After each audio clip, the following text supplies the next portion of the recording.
চমৎকার আপনাদের এই স্মৃতিসৌধটা মানে যে তৈরি হয়েছে বিশাল একটা জায়গার জুড়ে।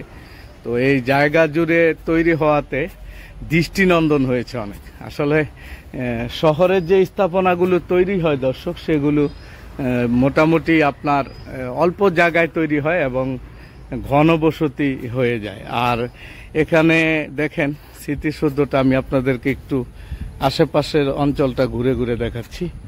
অসাধারণ, মানে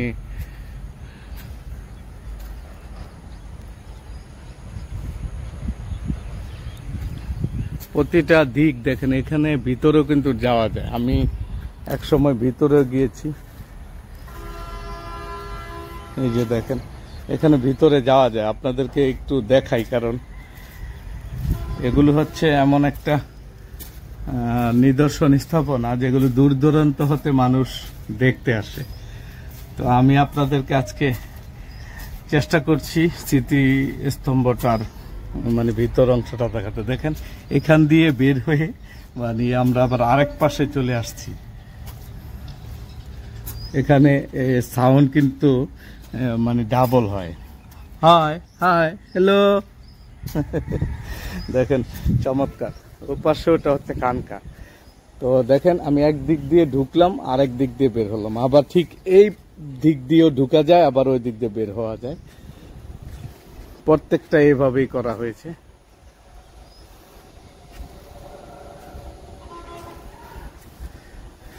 এই যে আপনি ব্যায়ামটা করছেন, এটা কিসের ব্যায়াম, মানে কি উপকার হয় এই ব্যায়ামটায়? এটা থেরাপি। থেরাপি? জি। কিসের, কোন মানে পা আপনার বডির কোন অংশের কাজ করে এটা? এটা আমার বডির পায়ের তালু থেকে আমার সম্পূর্ণ শরীরের জয়েন্টের প্রত্যেকটা কাজ হচ্ছে। এই যে দেখেন। ও চমৎকার চমৎকার, আমরাও করতে পারি তাই? এটা কত টাকা দিয়ে কিনেছেন আপনি? 500 টাকা। 500 টাকা? অল্প টাকাই। আপনার কাছে অনেক কিছু আছে দেখা যায়। সব আছে, ব্যাগে আর অনেক যন্ত্রপাতি আছে। অনেক যন্ত্রপাতি আছে। তো প্রত্যেকটা মানুষের বর্তমান সমাজে মানুষ কিন্তু ঘুমিয়েই সময় কাটিয়ে দেয় সকালে। তা আপনার কি মতামত? সবারই একটু এক্সারসাইজ করা উচিত, তাই না? তবে পৃথিবীটা খুবই সহজ। আপনার শরীরকে ফিটনেস ধরে রাখার জন্য, রোগবালাই থেকে বাঁচার জন্য আপনারা 40 হইতে 80 বছরের যারা আছেন, আপনারা অবশ্যই পেটের ব্যায়াম, কোমরের ব্যায়াম, এই জয়েন্টের ব্যায়াম, এই জয়েন্টের ব্যায়াম আপনার দেখবেন অটোমেটিকলি আপনাদের সব ব্যথা ট্যাথা দূর হয়ে যাবে, শরীরও ফিটনেসও ঠিক হয়ে যাবে। ঠিক বলেছেন। আর সকালে উঠলে যারা মুসলিম আছেন তারা অবশ্যই ফজরের নামাজটা পড়ে নেবেন, তাই না? আপনি নামাজ পড়েছেন? ফজর নামাজও পড়েছি। ফজর নামাজ পড়ে কবরস্থানে গেছি, আমার বাপ মার সামনে একটু মনোযোগ করছি, তারপর আমি এখানে আসি। এটা প্রতিদিনই আমার এইটা অভ্যাস, মানে রুটিন করে নিয়েছেন? জি, এটা আমি রুটিন করে নিয়েছি। অসাধারণ অসাধারণ। আপনার কথাগুলো আসলে ভালো লাগলো।